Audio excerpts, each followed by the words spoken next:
फिर बड़ी दिवाली आ गई, फिर उसके बाद गोवर्धन पूजा और आज भैया दूज। लगातार 5-6 दिन से यहाँ जैसे सत्संग में संगत आई है, इसी प्रकार से स्कूलों की छुट्टी थी, कर्मचारियों की छुट्टी थी, और जब स्कूल के बच्चों की नौकरी पेशा रोजगार करने वालों की छुट्टी होती है तो उस दिन में सब सोचते हैं कि हम आश्रम में जाके दर्शन करके आएं, आशीर्वाद लें। और उससे भी अच्छी बात यह होती है कि फिर 12 महीने का त्योहार है, किसी विशेष दिन में आशीर्वाद लेने से उनको ज़्यादा ही लाभ मिलता है।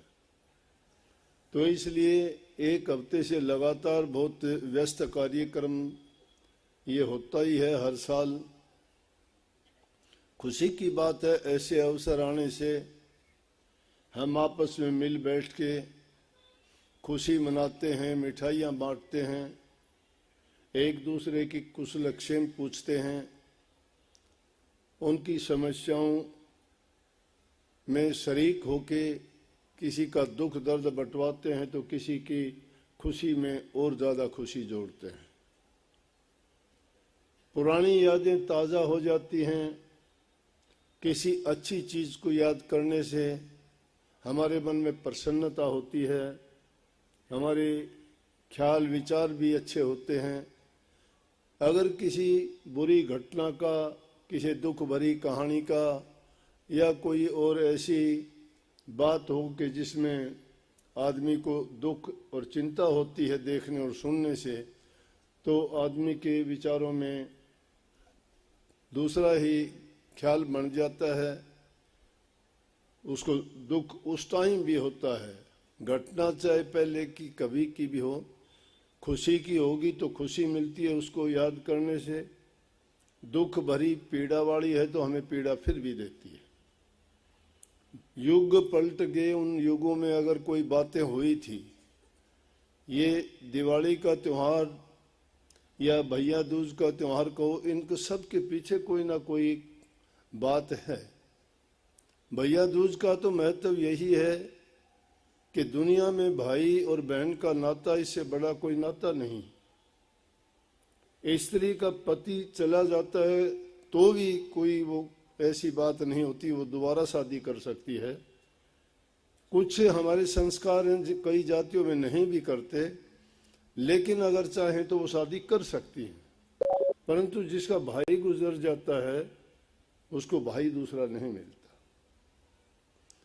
कहने को अगर कह देता है कि मैं भी तेरा भाई, वो भी किसी को भाई मान लेते हैं, धर्म का भाई की जिसको कहते हैं, लेकिन सगा भाई कोई नहीं होता दुनिया में।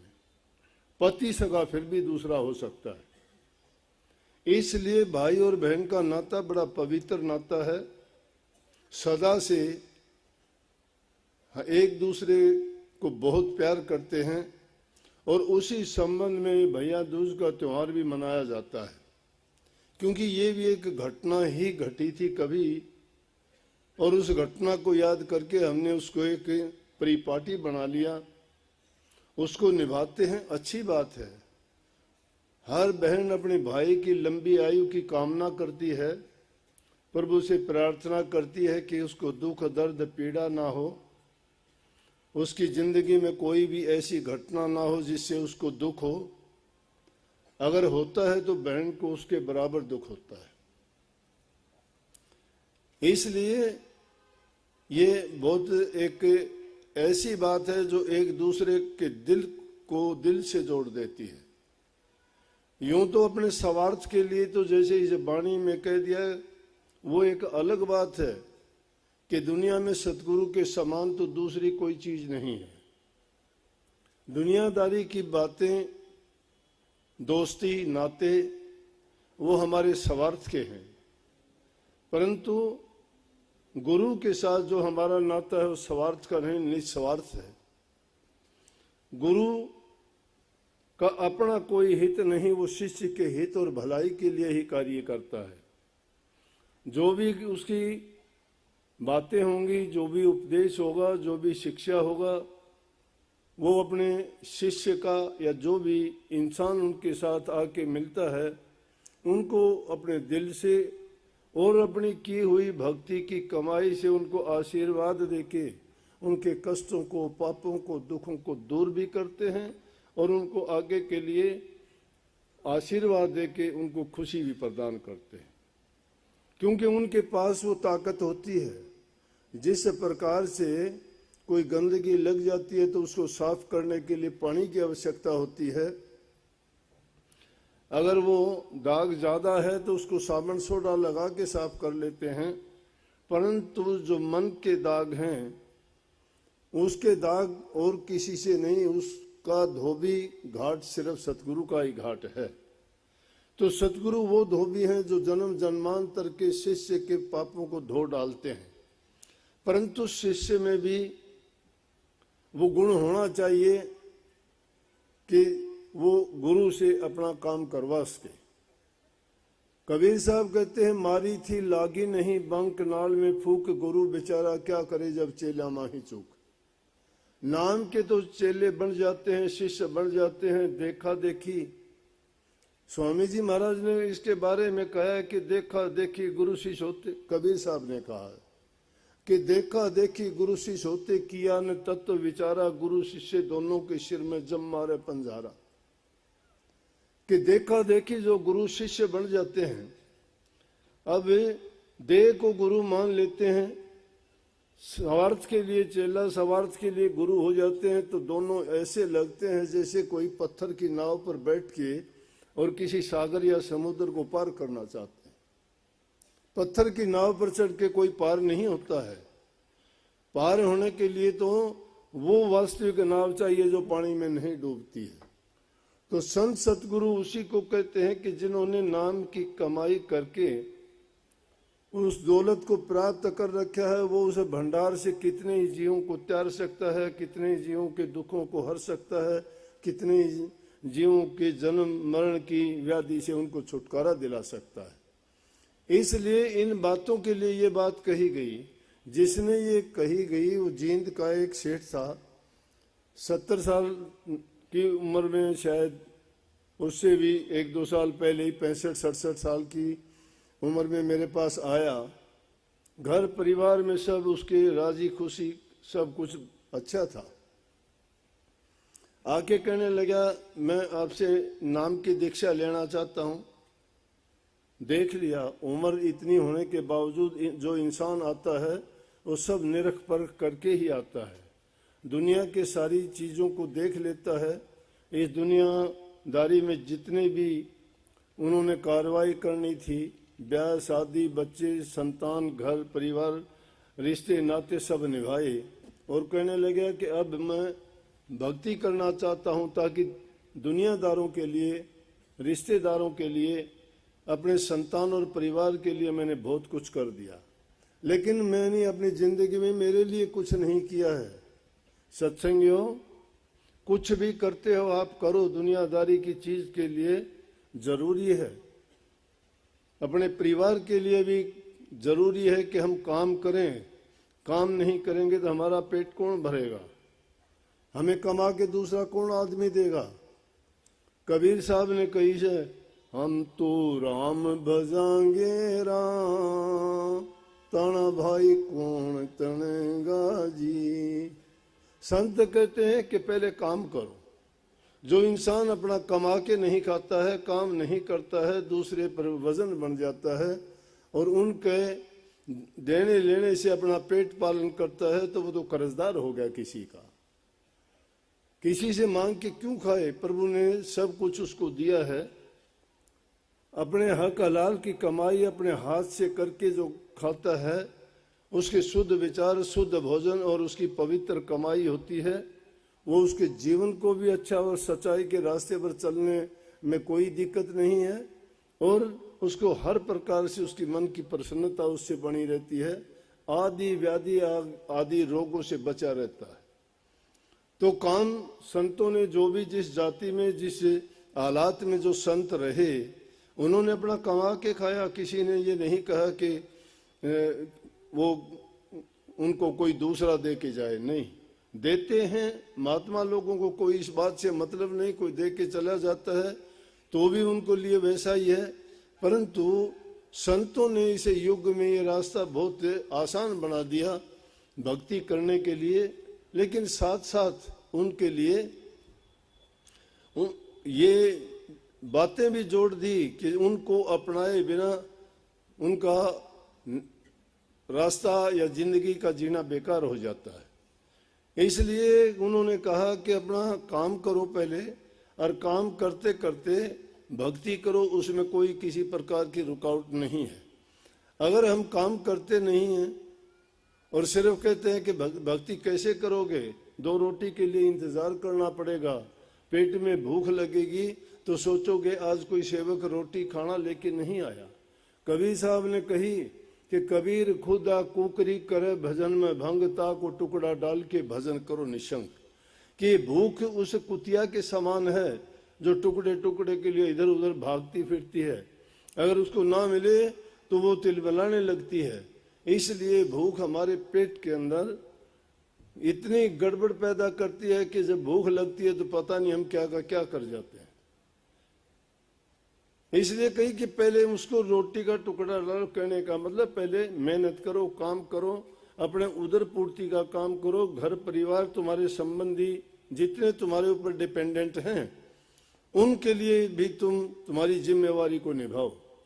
तो रामनारायण था जींद का सेठ मैंने कही, कहने लगा जी मैंने सारी जिम्मेवारियां निभा दी हैं, अब मैं मेरे लिए काम करना चाहता हूँ और मेरे लिए मैंने जान लिया है कि सिर्फ भक्ति ही मेरा कल्याण और उद्धार करेगी, और वो बिना गुरु के ज्ञान के नहीं मिलती। अब गुरु का ज्ञान मिलना भी इतना आसान नहीं होता है, हर आदमी उसका अधिकारी भी नहीं होता है। जैसे अपने महात्मा लोग बैठे हुए हैं, ये एक महात्मा था, वो जाया करता गांव में और घरों में जाके अलग जगह के अपनी भिक्षा लेके आ जाता था। संत सच्चे इतने होते हैं कि वो किसी को भ्रम में नहीं डालते। धीरे धीरे करके कमियां तो हर चीज में आ जाती हैं समय के बदलाव के साथ, लेकिन सब एक जैसे भी नहीं होते हैं। सच्चाई के लिए खोजने के लिए निकलोगे आपको सच्चे ही मिलेंगे, लेकिन झूठ पाखंड को ढूंढने के लिए मिलोगे तो आपसे झूठे ही टकराएंगे। आपके मन की भावनाओं पर निर्भर करता है। तो रोजाना जाता, एक दिन एक माई कहने लगी बाबा मुझे भी ज्ञान दे दो। अब सोचने लगे कि जिसको मैं जानता ही नहीं कि इसका क्या सोच है, क्या विचार है, कैसा, किसको ज्ञान कैसे दे दूं। ज्ञान उसी को देना चाहिए जो ज्ञान का अधिकारी हो। संत महात्मा अपनी दौलत बख्शते हैं उससे, जैसे अपने धन में से हम किसी को निकाल के दें तो हमारा धन जाता है।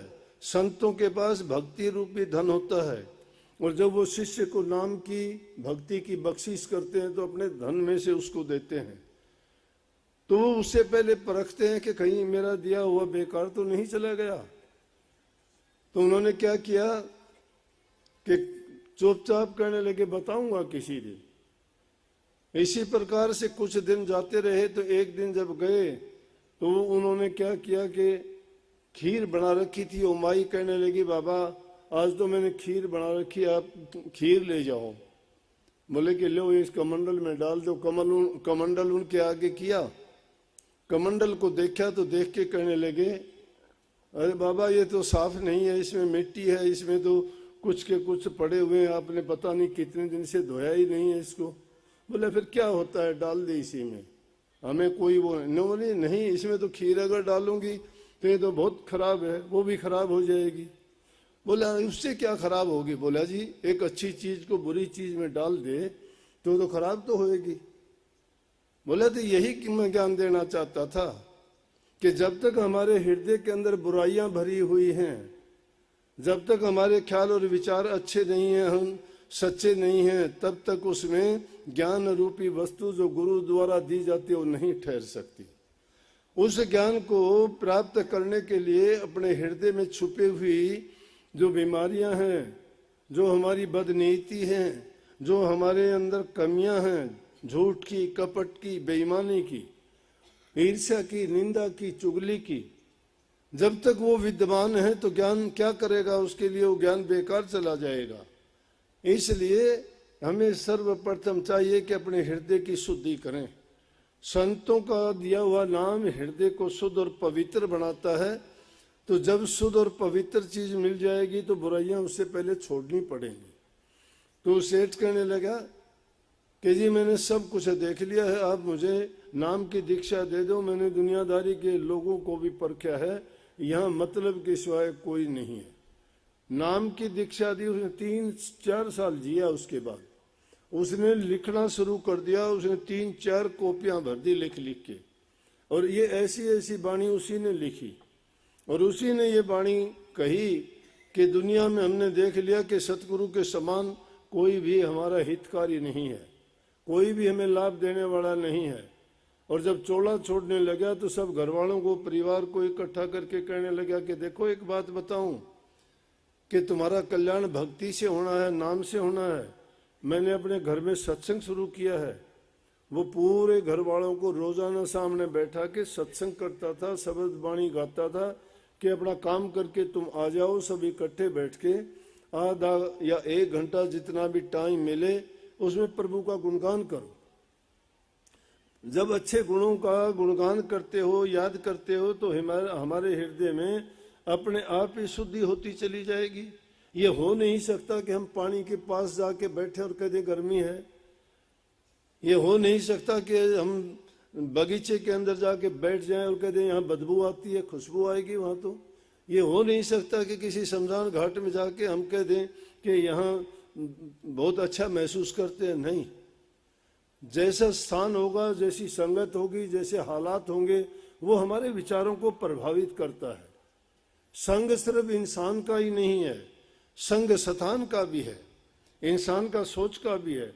जो भी चीज हम दुनियादारी में देखते हैं उस चीज का प्रभाव सीधा हमारे ख्याल पे, विचार पे पड़ता है। हमारे ख्यालों से ही हमारा जीवन बनता है। इस बात को अच्छी तरह से समझ लें कि एक दूसरे के प्रति हमारी जब भावना होती है, किसी से तुम प्यार करते हो, बोलने की जरूरत नहीं होती, दूर से देखने से ही तुम्हारा दिल खिल उठता है। किसी से नफरत करते हो तो उसको देखते ही तुम्हारे माथे के अंदर तेवर चढ़ जाएंगे, गुस्सा आना शुरू हो जाएगा। सारी जो बुराई वाली चीजें हैं वो हृदय में उछाल मारना शुरू कर देंगी। तो इसलिए संतों का संग, संतों की वाणी, संतों के दर्शन जीव के लिए सबसे उत्तम और सबसे भले हैं।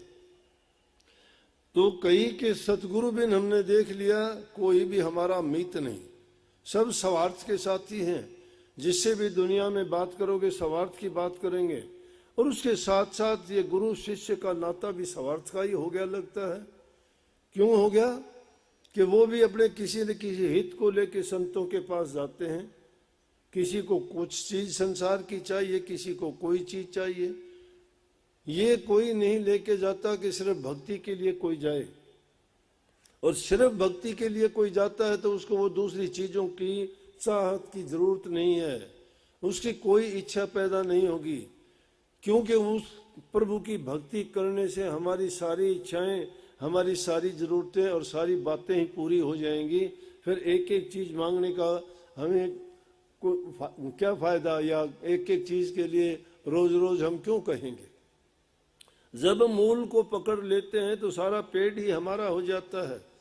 फल फूल टहनी जो भी चीज हम लेना चाहते हैं वो सब हमारी हो जाती है। इसलिए गुरु का दिया हुआ नाम, संत जब नाम देते हैं, नाम दे के वो सोचते हैं कि मैंने किसको नाम दिया है, किसी अधिकारी को दिया कि अनाधिकारी को दिया। अगर किसी अनाधिकारी को नाम देते हैं तो बहुत पछताते हैं। वो क्यों पछताते हैं? कि जिस प्रकार से लाल को रेत में रला देने जैसा है वो नाम, ऐसी वैसी चीज नहीं है। नाम लेके हम संतों से, और हमारा हालात नहीं बदलते, विचार नहीं बदलते, हमारे कर्म नहीं बदलते, दोष देते हैं, गुरु को देते हैं, नाम को देते हैं, अपने आप के अंदर झांक के नहीं देखते कि हम क्या करते हैं। गुरु ने कोई आपसे चीज उसके बदले में नहीं ली, गुरु ने कोई आपसे ऐसा समझौता नहीं किया। लेकिन हाँ, गुरु ये चाहता है कि गुरु ने अगर कही भी है वो बातें तो वो किस लिए कही है? ताकि आपका हित हो। गुरु कहता है कि नाम के बदले में मैं तेरे से चाहता हूं कि तेरा तन मन और धन मेरा हो गया, और उसके बदले में मैंने तुम्हें नाम दिया है। लेकिन गुरु होगा, उसको आपके न तन की जरूरत है, न मन की जरूरत है, न धन की जरूरत है। गुरु ये चीजें तो तुम्हें देता है, तन से नेक काम करवाने की शिक्षा देता है कि तन से भलाई के काम करो, दूसरे की सहायता करो, माँ बाप की सेवा करो, बूढ़े बुजुर्ग की करो, दीन दुखी की सहायता करो। तन की सेवा करने से तन के रोग और कष्ट दूर होते हैं। अगर तुम तन से किसी की सेवा करोगे तो तुम्हारे तन के कष्ट दूर होंगे। दूसरी है मन की सेवा। मन की सेवा प्रभु के नाम के सुमरण से होती है। जो आपको गुरु मंत्र दिया जाता है, उस मंत्र में अगर तुम ध्यान लगा के एकाग्रचित होके दुनियादारी से मन को हटा के उस नाम में अपने मन को लगा दोगे तो आपको ऊर्जा मिलेगी, शक्ति मिलेगी, वो अंदर में प्रकट होगी। वो शक्ति, वो ताकत उस नाम में है। उस नाम का ये गुण है, जब उसका सुमरण करोगे, उसका ख्याल और ध्यान अंतर में पका लोगे उसको पूरी तरह से, तो आप अपने मन में जो भी ख्याल उठेगा, जो विचार आएगा, या जो भी आप संकल्प उठा के काम करना चाहोगे, सभी संकल्प आपके पूरे होंगे, क्योंकि आपने सच्चाई के साथ वो किया है। संत महात्माओं के पास क्या है, इसीलिए तो वो दुनियादारी से अलग होके, दुनियादारी के अंदर रहते हुए ही अलग हो सकते हो। बाहर जाने की जरूरत नहीं कहीं भी। कभी सोचते हो कि घर छोड़ देंगे या कहीं बाहर आश्रम में जाके, आश्रम में नहीं, तुम अगर आश्रम में जाते हो और दुनियादारी की बातें लेके जाते हो, तुमने तो फिर आश्रम को भी दुनियादारी बना दिया है। लेकिन तुम अगर अच्छे विचार लेके घर में ही रहते हो तो घर को ही तुम आश्रम बना दोगे, घर को ही आश्रम बना दोगे। आपस में प्यार करोगे, एक दूसरे का सम्मान करोगे, जबान से मीठे बोलोगे, एक दूसरे की सहायता करोगे। अकेला आदमी क्या कर लेगा? तो जब इंसान का तन से सुखी होगा, मन से सुखी होगा, तो वो आदमी कोई भी काम करना चाहेगा खुशी में ही कर सकता है।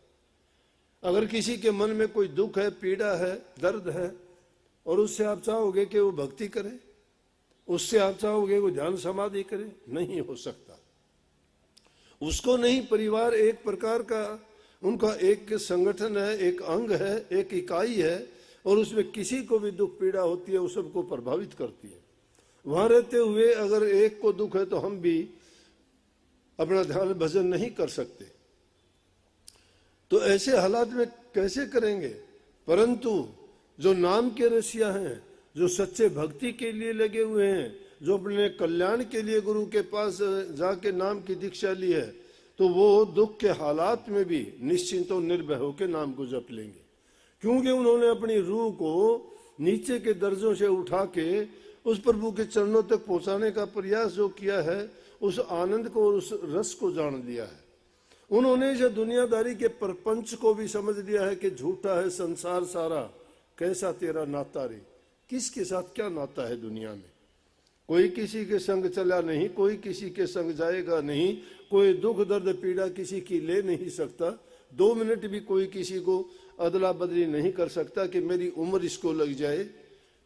जब कुछ भी किसी को दे ले नहीं सकते, उनके लिए क्या क्या कर जाते हो। और जो तुम्हें सब कुछ बख्श देता है, उसके लिए तुम क्या सोचते हो? ये दुनियादारी की दोस्ती और ये यारी कितने दिन चलेगी, कितने दिन निभेगी? ये सब स्वार्थ की दुनिया है। जब तक तुम्हारा शरीर चलता है, उनका स्वार्थ पूरा करते हो, तुम अच्छे हो। नहीं, बुढ़ापा आएगा, किसी लायक नहीं रहोगे, वृद्धाश्रम दिखा देंगे आपको। कोई भी काम कहोगे, वो नाक चढ़ाना शुरू कर देंगे आपसे। बुढ़ापे में शक्ल बदल जाती है इंसान की। लेकिन जो नाम की भक्ति करते हैं, उनको इस चीज की परवाह नहीं है कि जिन्होंने मन को जीत लिया उसने संसार को जीत लिया। जिसने उन्होंने नाम की कमाई करके प्रभु से सभी वरदान जो प्राप्त कर लिए, एक प्रकार के उनके पास इच्छा मृत्यु हो जाती है। वो जब चाहे दुनिया में जब तक जीते हैं, जब दुनिया को छोड़ के जाना चाहे जा सकते हैं।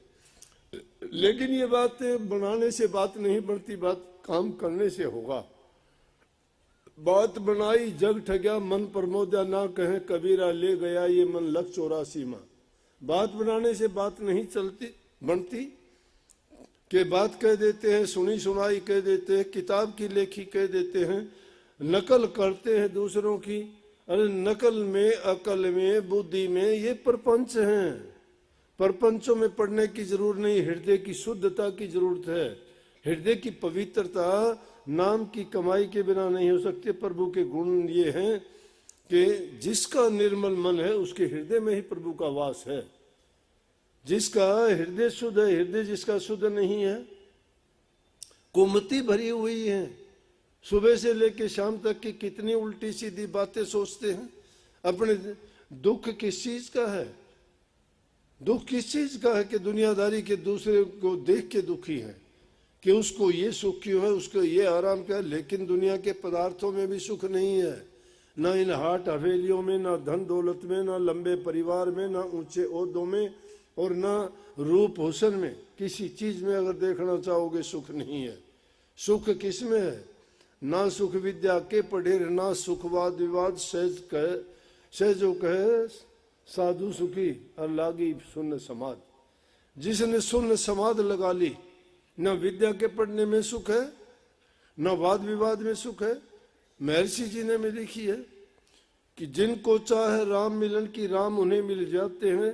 रामदास के पास राम है, औरों को नहीं पाते हैं। रामदास के पास, जिन्होंने राम को याद करके उनकी भक्ति करके उनके दास बन गए, वो रामदास है। उनके पास राम को मिलाने की ताकत है। किसके पास घूमते हो तुम? क्या देंगे तुम्हें? बातों से नहीं मिलता, बातों से तो ठगा जाता है इंसान। बुद्धि तुम्हारी चतुर हो जाएगी, तर्क वितर्क जरूर कर लोगे, लेकिन पल्ले कुछ नहीं रहेगा। पल्ले जब होगा आपका, जब किसी वीतराग पुरुष, वीतराग जिसने खुद अपने आप को इस दुनिया से ऊंचा उठा लिया है, उसके पास जाओगे, आपको भी वहीं जोड़ देगा वो। तो महर्षि जी ने कहा कि वाद विवाद में राम नहीं है। राम ने पूजा पेखी में, रामदास ने राम को देखा, सहज ही देखा। सहज, सहज का मतलब सहज योग। सहज योग क्या है? सूरज शब्द का योग। सूरज शब्द का योग क्या है? कि आत्मा को परमात्मा से मिलाने का तरीका। ये आत्मा तो इसे पिंड शरीर में नीचे के दर्जों में, रूहानी दर्जों में है। स्वामी शब्द जो ऊपर के ऊंचे से ऊंचे दर्जे में बैठा हुआ है, ये उससे बिछड़ी हुई रूह इस दुनियादारी में भटकती है, अज्ञान में है। लेकिन सतगुरु स्वामी जब मिलता है तो शब्द से जोड़ने का उसको तरीका बताता है, करनी करने का रास्ता बताता है। और जब हम उस करनी करते हैं, उस रास्ते पर चलते हैं। गुरु का वचन मान सब लीजिए, हानि हुई तो होने दीजिए। गुरु हमारे हित की बात कहता है ना। अगर तुम्हें लगता है हमारी हानि होगी, होने दीजिए, होने दीजिए, उसमें हानि हो ही नहीं सकती। गुरु के बात में अंतर फर्क नहीं आएगा। गुरु जो करता है हमारे हित की बात करता है हमेशा। एक बार गुरु और शिष्य जा रहे थे, चलते चलते गए। अब महात्माओं का कोई घर ठिकाना नहीं होता, रात पड़ती है वहीं सो जाते हैं। आजकल तो ठिकाने भी बनाने शुरू कर दिए। पहले महात्मा लोग तो कहते थे ना भाई, एक जगह नहीं रुकेंगे। क्यों? कहते पानी तो बहता भला, पानी बहता भला, रुकेगा तो उसमें कीड़े और काई हो जाएगी। साधु भी रमता भला, एक जगह ठहरेगा तो कोई ना कोई दाग लग जाएगा। तो साधु लोग चलते रहते थे अपने चेले को लेके। और जैसे अपने महात्मा लोग बैठे हुए हैं, वो अपने चेले को लेके चले। चल वही चेला चल दिए। चलते चलते जंगल में रात पड़ गई, कहने लगे अच्छा भाई यहाँ रुक जाते हैं, सुबह को फिर उठ के चलेंगे। जंगली जानवर हैं, बेकार कोई ना कोई अपने साथ हो जाएगा हादसा। चेला कहने लगा ठीक है गुरु जी। गुरु का तो अनुभव था। बोले अभी रात को चेला यूं नहीं कि पहली रात का जो समय है, बच्चों को पहले नींद आती है, पहले तू सो ले आधी रात तक, उसके बाद मैं सो लूंगा, मैं पहरा दूंगा आधी रात तक, उसके बाद मैं सो जाऊंगा, आप पहरा देना। कहने लगे जी ठीक है। चेला सो गया, गुरु बैठ गया पहरेदारी पे। क्या देखता है कि थोड़ी देर के बाद में जब वो सो रहा था चेला, एक सांप जंगल से बहुत बड़ा निकल के आया और उसको गुरुजी ने देख लिया, देखते ही सांप से करने लगे। सतयुगी समय था, आज का ये कलयुग नहीं था। कलयुग में तो सब कुछ बदला हुआ है, परंतु इस कलयुग में भी जिनके विचार शुद्ध और पवित्र वो सतयुगी हैं, वो सतयुगी अब भी हैं। लेकिन ज्यादातर काल और माया का इतना प्रकोप है कि हर इंसान डामाडोल हो गया। सच्चाई की यहाँ पूछ जरूरत नहीं है। धोखेबाज, छल कपट करने वाले लोग सोचते हैं कि हम बड़े चालाक हैं। कोई किसी का लेके मुकर जाता है, कोई किसी की चोरी करके चला जाता है, कोई किसी का गला काटता है, कोई किसी की चीज को हड़ लेता है, कोई ताकत दिखा के, किसी को धमका के, कोई डर दिखा के। वो क्या करते हैं, डूब जाते हैं वो लोग। बासा तो उनका नरकों में होता है, भोगना उनको पड़ता है, लेकिन कुछ टाइम के लिए वो खुश हो जाते हैं, हमने ऐसा कर लिया। कुछ नहीं मिलता इन चीजों में, उन चीजों की तासीर अच्छी है नहीं। उन चीजों की कोई एक की भी तासीर ऐसी नहीं है जो उनको सुख दे देगी। सुख मिलेगा सादगी में, सुख मिलेगा सच्चाई में, सुख मिलेगा आत्म समृद्धि को याद करने में। अपने आप को जगाओगे उसमें, अपने आचरण को शुद्ध बनाओ, अपने जीवन को सच्चा बनाओ, सच्चाई के रास्ते पे लगाओ, चलाओ। महात्मा जी कहने लगे देख के उसको, सांप को, कि भाई क्या बात है।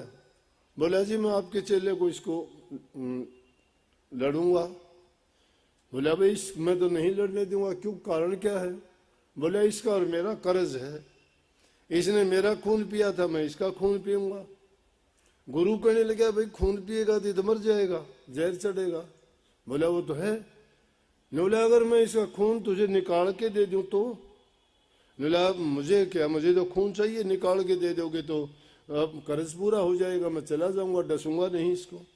बोला ठीक है तू ठहर, मैं खून निकाल के देता हूँ। गुरुजी एक पत्ता तोड़ के ले आए, बड़ा सा एक पेड़ का, अपनी झोली में से चाकू निकाला और चाकू निकाल के वो जो चेला सो रहा था उसके गले की नस पे चाकू लगाया।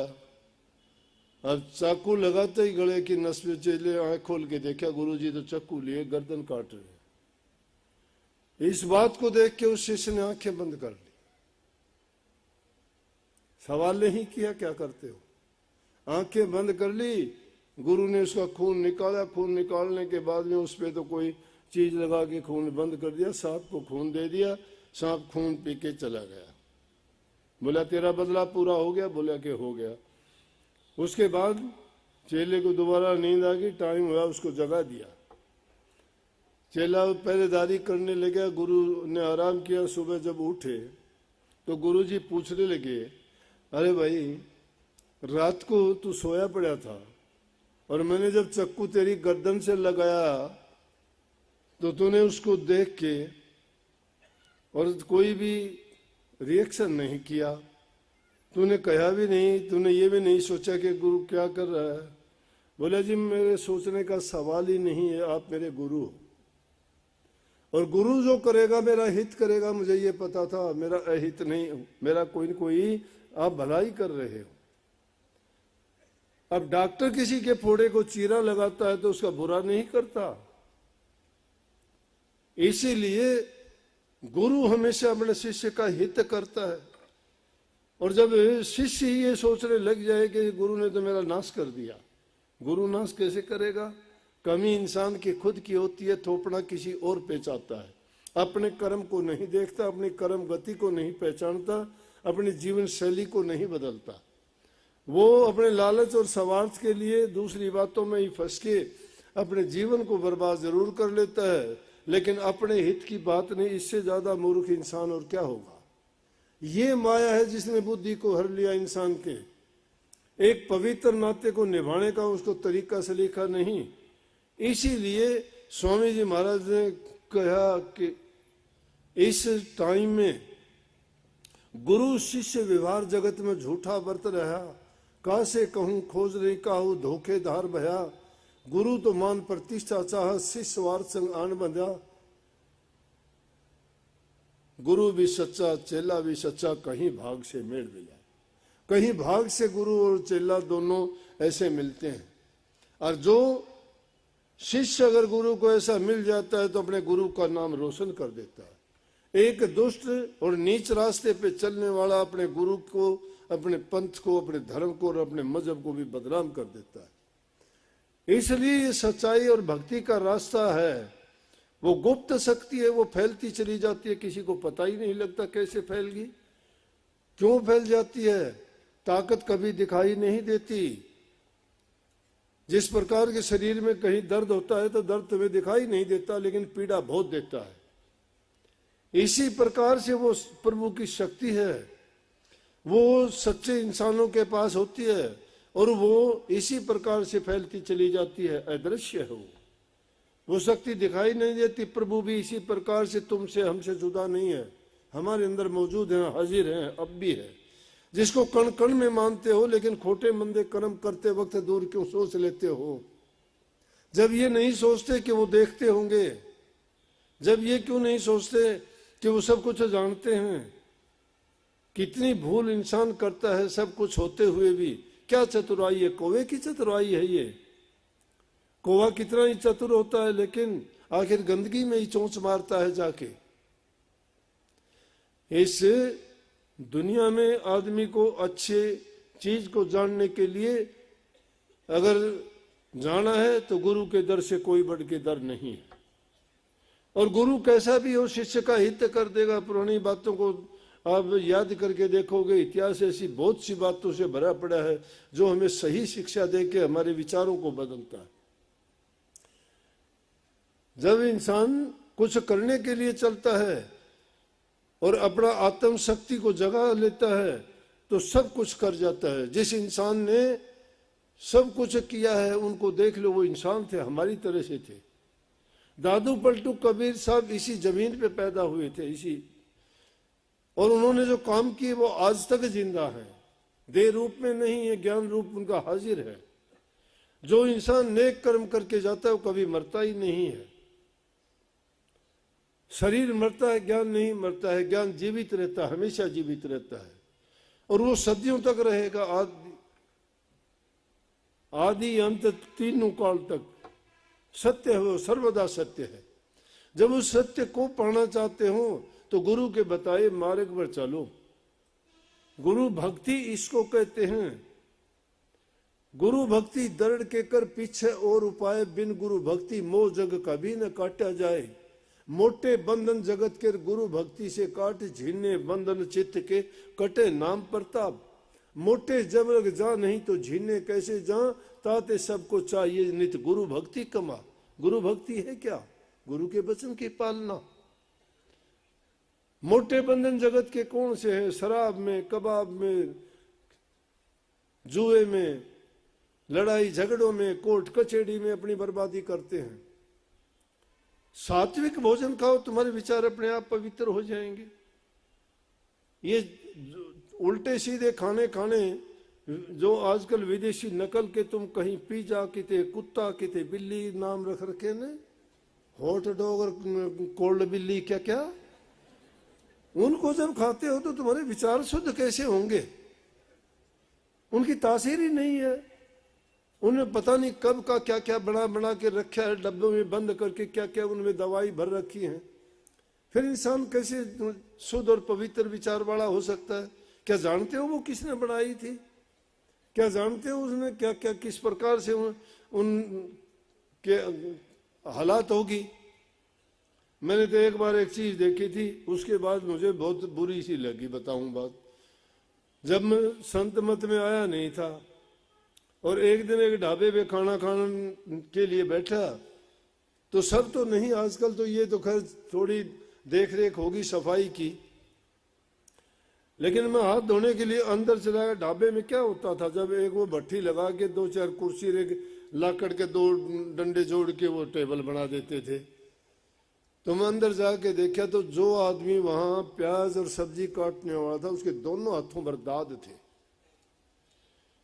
उसको नहाए पता नहीं कितने दिन हो गए होंगे। तो कोड़ी जैसी उसकी हालत थी।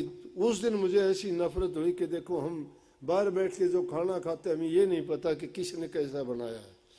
तो अब जब भी कभी ऐसा मौका मिलता है खाना पड़ता है, अभी खाना पड़ जाता है, लेकिन आजकल थोड़ा शीशों में से दिखाई देता है कौन बनाता है, क्या बनाता है, या साथ वाले जाके भी देख लेते हैं।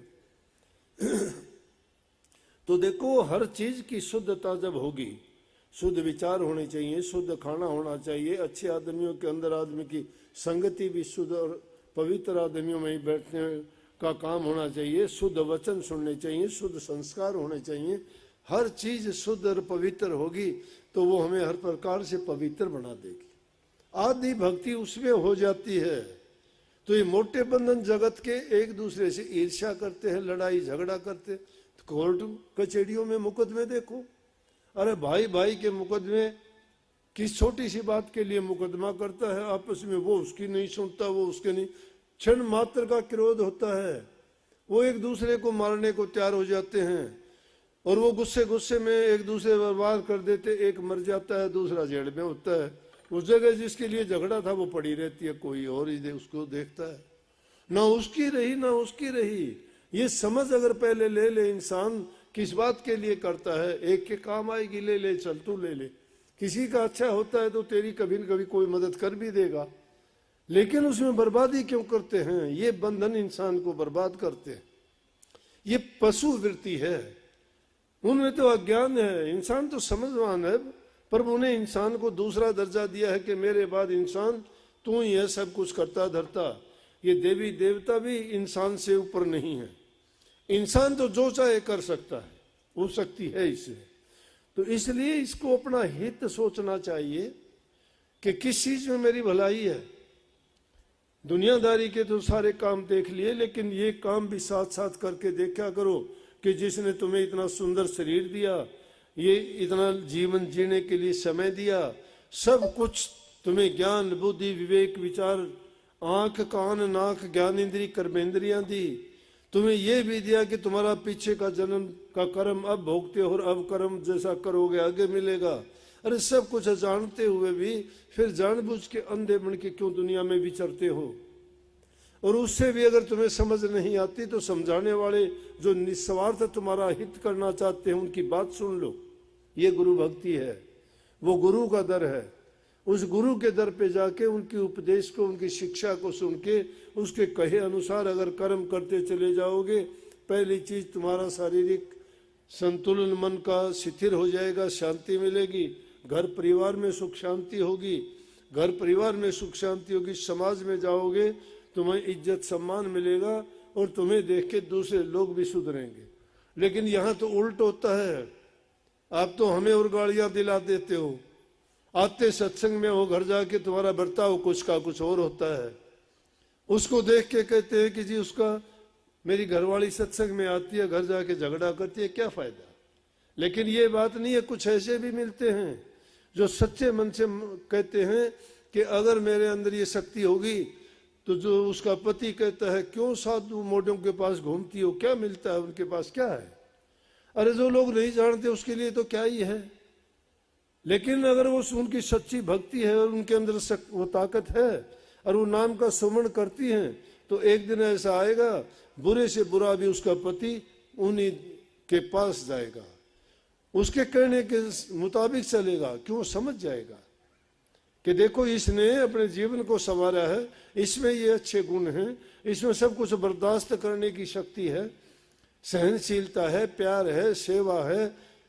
ये चीजें जिसके अंदर आ जाती है वो आदमी सबके लिए सुख देने वाला बनता है, उसके चेहरे से शांति झलकती है।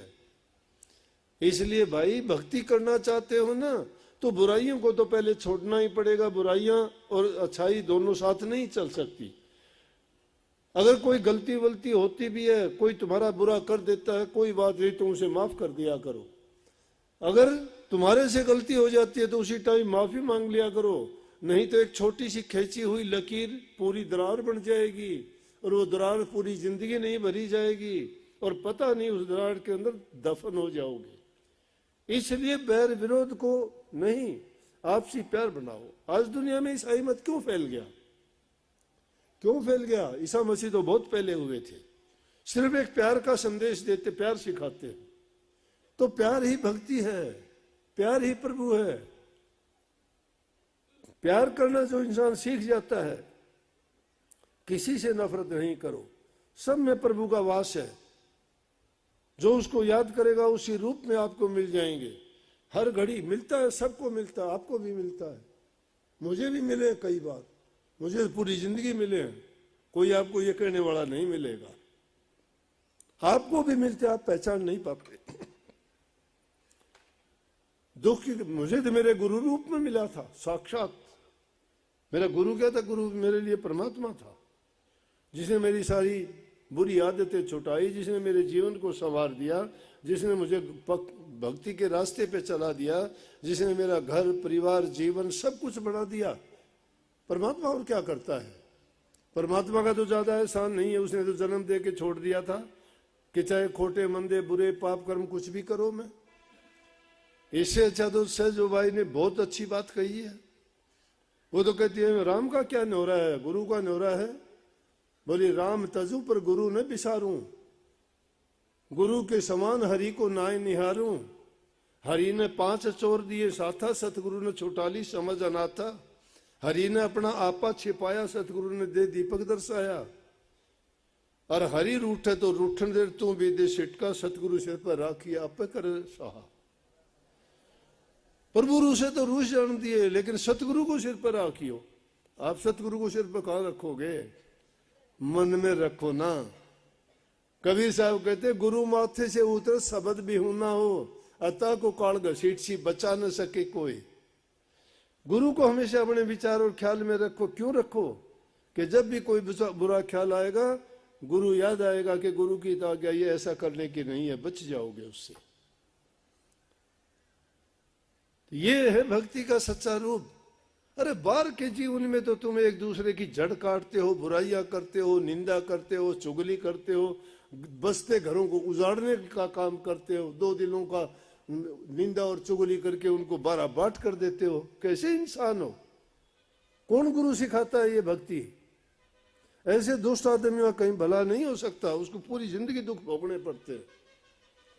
चंद रोज वो खुश वैसे हो जाओ ऐसा करके, लेकिन वो कभी सुखी नहीं हो सकता ऐसा इंसान। अगर सुखी रहना चाहते हो तो अपने आप को ऐसा बना लो, तुम्हारा कोई नहीं बिगड़ेगा। हमेशा गर्म लोहे को एक ही चीज है, लोहा, एक गर्म एक ठंडा है। उसी गर्म लोहे को किए हुए को ठंडा लोहा काट देता है। एक ही चीज है ना। भूंड और भोरे में ज्यादा अंतर नहीं है, वही काला रंग। काग और कोयल में ज्यादा अंतर नहीं है, एक को प्यार करते एक को नफरत करते। एक ही मिट्टी के 2 बर्तन बनते हैं, एक में गंध डालते हैं, एक में मक्खन डलता है। वही लोहे की 2 चीजें बनती है, एक से 2 तीर बना के जीव संहार करते हैं, और एक लोहा जो पूजा में रखा जाता है। अच्छे कर्म करने वाले को हर जगह सम्मान मिलता है। मीठा बोलो, किसी के दिल को जीतो। मीठा बोलना एक मंत्र है, एक जादू है, एक वशीकरण का मंत्र है। ये दूसरे को बस में कर लेते हो, अपना बनाओ। किसी को, एक आदमी को, घर के आदमियों को अपना नहीं बना सकते। अगर घर में 12 आदमी 12 बाट हैं, वो क्यों है? कोई भी आदमी उनको समझ देने वाला नहीं है।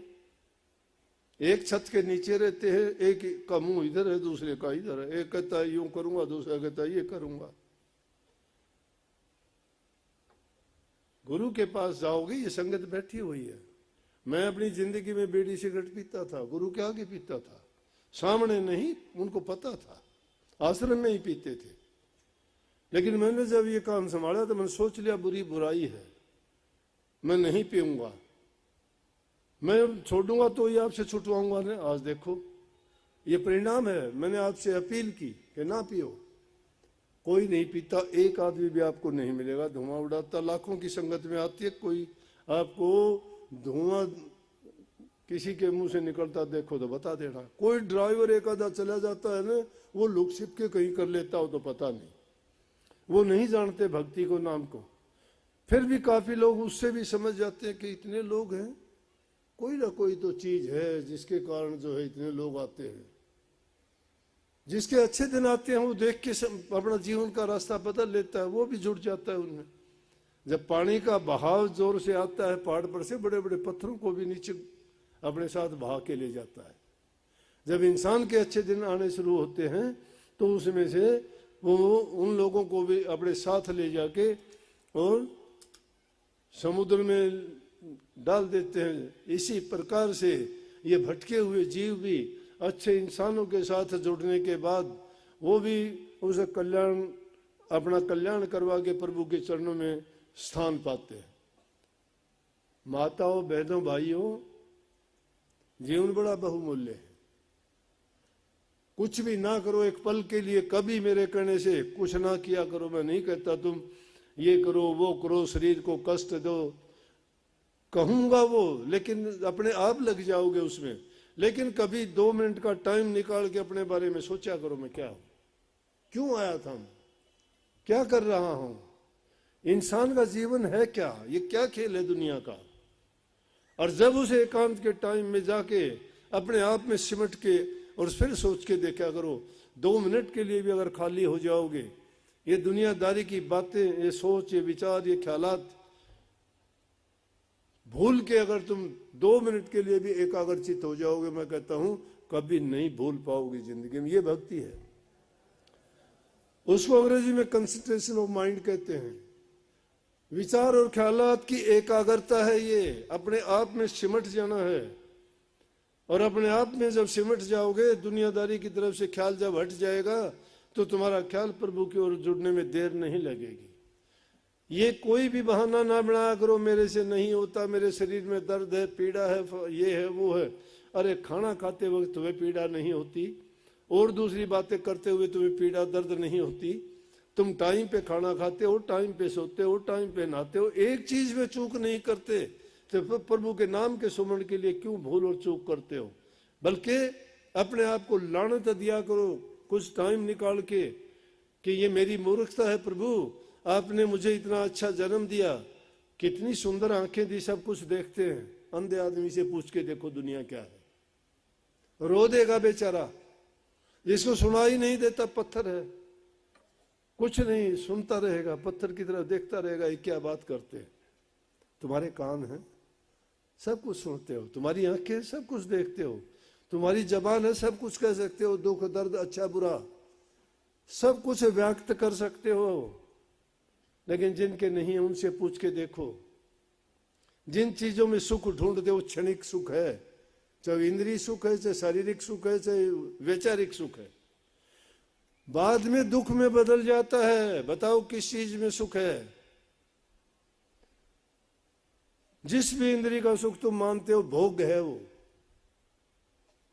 जो भोगने वाले काम है वो कोई भी सुखदायी नहीं है। मीठा ज्यादा खाना भी तुम्हें आनंद देता है, लेकिन ज्यादा खा जाओ ना, कहाँ अच्छा होगा, बुरा हो जाएगा, पेट खराब हो जाएगा। अच्छा था, मीठा था, स्वादिष्ट लगता था, जीभ का रस स्वाद था, रोग बीमारी लगी, पूरा शरीर बर्बाद हो जाएगा। किसी चीज का अभिमान ना करो। ये रूप हुसन आंख, क्या पता है कब क्या आदमी का कब बिगाड़ आ जाए। ये धन दौलत सब जाते हुए देर नहीं लगती। काले पीड़े रंग दा गुमान ना कर बंदे, जिंदगी तो ऐसी है जिस प्रकार जो पेड़ नदी के किनारे खड़ा हुआ है, पानी चलते चलते काट देगा जड़ों से, पेड़ धड़ाम देसी गिर जाएगा। इसी प्रकार से जिंदगी का खेल है। दीपक का तेल निबट जाता है, बत्ती खत्म हो जाती है, बुझ जाता है दिया, पता नहीं किस घड़ी में कब शाम हो जाए, पता नहीं कब तुम्हारे संबंध अचानक से आ जाएंगे, चले जाओगे, देखते रह जाएंगे। तुम्हारे सपने जो तुमने पिरोए थे, मैं ये करूंगा, मैं वो करूंगा, एक भी पूरा नहीं होगा। बड़े बड़े या रुस्तमों की कमी सर जमी पर नहीं, आए थे उतने ही चलते गए, जिनकी ऊंची उड़ाने बड़ी दौड़ थी, लड़खड़ाए कदम तो टहलते गए। काना मान करे ना मूर्ख, आखिर सब झाड़ चले, छोड़ छाड़ के गए सभी साधु संत पुकार चले। अर्जन दयाज बाणना दस दे, भीमकार बलकार चले, जिना किले सोन दे किते ओ भी प्यारे यार चले। नवज हकीमा दे हथ रगी प्यारे छड़ प्यार चले।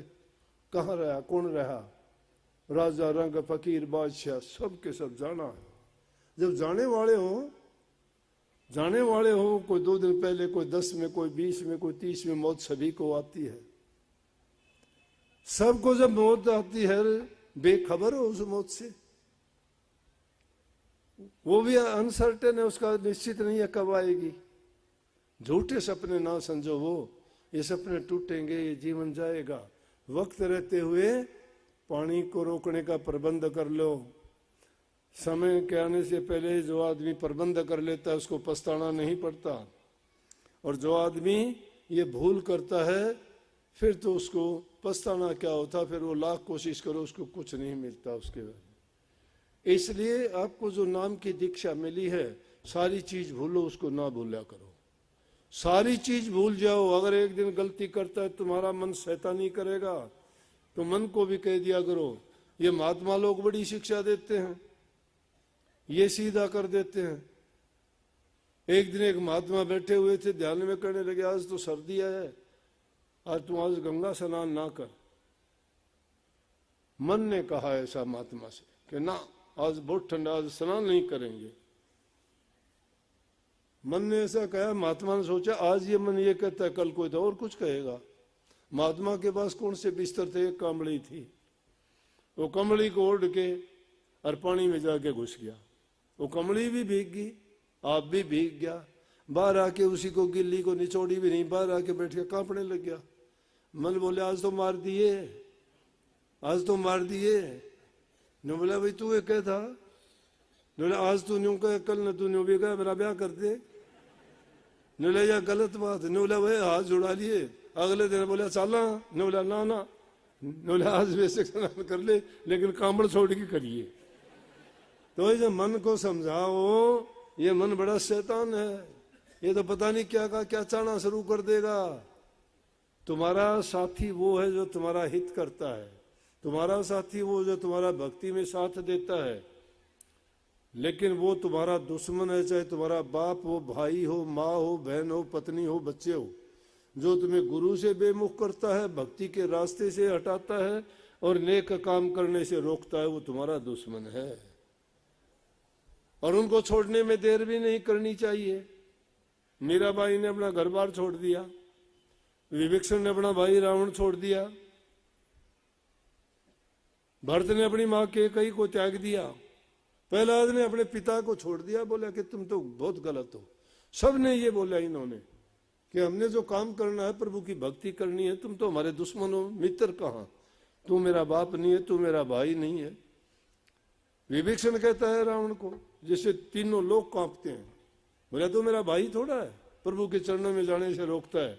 मैं तो कहता हूं तू भी चल माफी मांग। न बोला कि मैं नहीं रहूंगा तेरे पास, मैं तो उसी के पास जाऊंगा। अपने भाई को त्याग दिया। भरत को गद्दी मिली थी अयोध्या की, अपनी मां से कहने लगा उल्टा सीधा, तूने बहुत गलत काम किया है, मुझे गद्दी नहीं चाहिए। और ना तू जाके और अयोध्या से बाहर रहा, वो वहां तो खड़ा रख दिया गद्दी पे, एक दिन बड़ा भी नहीं अयोध्या में। जो खेवट था उनमें जाके रहा, झोपड़ी में, कि जब मेरा बड़ा भाई वहां रहता है तो मैं राजगद्दी थोड़ी भोगूंगा। जो प्रभु से मुझे अलग करता है, मेरा क्या लगता है? जो ये दुष्टता करता है, तुम्हें अच्छे काम करने से, प्रभु की भक्ति करने से रोड़ा अटकाता है, तुम्हारा दुश्मन है, बुरे से बुरा है, चाहे कोई भी हो तुम्हारा। प्रहलाद ने अपने पिता को छोड़ दिया। पिता को कोई छोड़ता है क्या? लेकिन क्योंकि प्रभु से अलग करता था। इसीलिए भक्ति सर्वोपरि है, वही हमारे लिए लाभकारी, गुणकारी, जीवन को संवारने वाली, जन्म मरण से छुटकारा दिलाने वाली, उस चीज को कभी ना भूलो। नाम का सुमरण किया करो, थोड़ा बहुत टाइम लगा के जरूर एक आत्मचिंतन किया करो। आत्मचिंतन करने का मतलब एकांत में बैठ के किया करो, प्रभु मेरे गुनाहों को माफ करना, मैं इस काल और माया के देश में रहता हूँ, मेरी बुद्धि भ्रमित हो जाती है, मेरा मन मुझे लालच और स्वार्थ में गिरा देता है, आप बख्शनहार हो, मैं गुनाह करता हूँ, आप गुनाह बख्शते हो, इसलिए आप मेरे गुनाहों को बख्शो और मुझे सही रास्ते पे लाओ। तुम्हारा अगर कोई गलत होगा तो भी तुम्हारा प्रभु कल्याण करेंगे। सबको बहुत बहुत आशीर्वाद, मालिक आपको सद्बुद्धि दे, भक्ति करने के लिए आपको शक्ति दे और नेक काम करो और अपने जीवन को अच्छा पवित्र बनाओ, घरों में सुख शांति रखो, माँ बाप बूढ़े बुजुर्ग गरीब दुखी जिसकी सहायता कर सकते हो तन से मन से धन से करो। पर उपकार पर हित करना बहुत बड़ा धर्म है इंसान का। जो उसको नहीं कर सकता तो समझो वो किसी काम